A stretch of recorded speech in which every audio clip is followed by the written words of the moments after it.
Now, I'm gonna try to get through this show without mentioning one name, and that name is Kanye West. Kanye West posted a screen grab of him calling his ex-wife Kim Kardashian half white because she doesn't want to send their kids to his Donda school. Hey, Kim is half white, and we need to remember, the other half is white too. Kanye West does not care about black people. The curious case of KK Kanye. First, he decided to go Shambo chic when he rocked his White Lives Matter shirt during his fashion show. Then he posted screenshots of him texting Diddy anti-Semitic threats. Oh, but wait, it gets worse. He was kicked off social media after tweeting this. I don't even know if I want to repeat it. My guy Van Lathan, he came out and said that Kanye allegedly professed his love for Hitler during his Slavery as a Choice rant and footage of Hitler's Kanye. my best friend. You don't think he's... You can't say that out of context, Mark. I know. They take that clip. That's a crazy person. These crazy thoughts, man. As a community, we're not responsible for Kanye and his antics, but we have tolerated them because we're a protectionist community. We step outside somebody that's in his position that is giving us good music. We have provided cover for this individual for a very long time. Mm-hmm. So in some ways, unlike in the Jewish community, it's certain shit that's just not gonna ride. In the gay community, there are certain things that are not gonna ride. We do not have that same attitude about in terms of holding each other accountable. Like, slavery wasn't a choice, but our protection of you was. That's right. Amen. The moral of the story is Kanye West does not care about Blistex, okay? I don't know what that is, but all cold sores matter, all right? If I mention Kanye West, boo the hell out of me, all right? All right, y'all learn fast. England threw her ass out faster than Kanye at a bar mitzvah. God damn it. You got Trump, you got Kanye, and others have also been debunked, deplatformed, and defunded due to their social media rhetoric, which leads me to ask the panel, everyone is free to say what they want, but we know freedom of speech comes with a cost.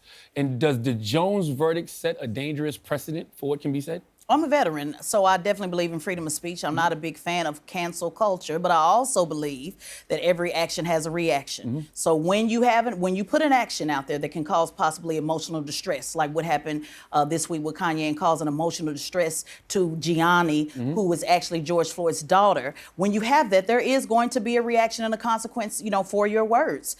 So if you put it out there, you got to be able to back it up. One, back it up with the truth. That's right. If you can't back it up with the truth, then you have to pay out of pocket and walk it like you talk it. Now, the family of George Floyd is launching a $250 million defamation suit against Kanye. And it's one thing to take away someone's social media, it's another thing to take away their money. Okay, will more defamation lawsuits become the thing that regulates slander? Let me chime in on that because this was not just about slander. As you know, I work with the George Floyd family. This was emotional distress. You can't slander George Floyd because he's passed away. This was emotional distress caused to Gianni, that little girl that has to relive that trauma over and over and over. And so if Kanye is concerned about children, like he says his children, he's concerned about his child and the emotional distress that his child has to go through with TikTok, then he should damn well be concerned about the emotional distress that is caused upon Gianni, that little girl that was told this week through that trash documentary with Candace Owens saying that he died of fentanyl when it has been proven in the court of law that he was murdered in front of us all. And so for her to be able to do a documentary that was all based upon trying to get back at Meaty Petey. Yes, I gave him a new name, Meaty Petey. Meaty Petey? Meaty Petey is the guy that took Kim away from Kanye. I call him Meaty Petey because they said that because they said he working with something, so I gave him a new name. That's a new name, Meaty Petey. I've been waiting to get that off, by the way. They said he was working with something, so that's how he got Kim. Yeah. So that's what this was about. This wasn't about, finding the truth. This wasn't about finding the truth. And to do that to this family, just for the sake of your own personal issues, Candace Owens, and I'm going to say this, and she can send a cease and desist all she wants to. She intentionally used Kanye to boost that documentary. Period. End of discussion. He needed somebody to go against Kim. She put out the videos all summer long about Kim Kardashian to go after Kim for Ray J and Kanye, and that was what was the quid pro quo, Trump style, to support that documentary. It's a damn shame, and it's wrong. Kanye West. He's lost his billionaire status after being dropped by Adidas, Balenciaga, CAA, The Gap, Kim, Vogue, and more due to his anti-black, anti-Semitic outbursts. CEOs are balling up Kanye contracts and shooting them into the trash like Kobe, all right? But some of y'all fronting. Okay, Foot Locker announced that they'll be removing Yeezys from their shelves, but let's keep it 100. Foot Locker ain't never have no Yeezys on the damn shelves.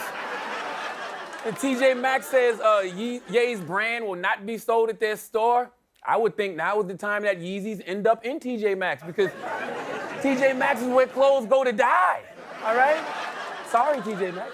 And I can't believe some of y'all think this is all some strategic, evil genius plan from Kanye. Yesterday, he showed up unannounced and uninvited to Skechers. I'm assuming he's looking for a new deal, but guess what, genius? The company is owned by Jewish people, yeah. That's a real great strategy, all right? If this is the plan, what's the plan B? Because plan A ain't hitting on shit, all right?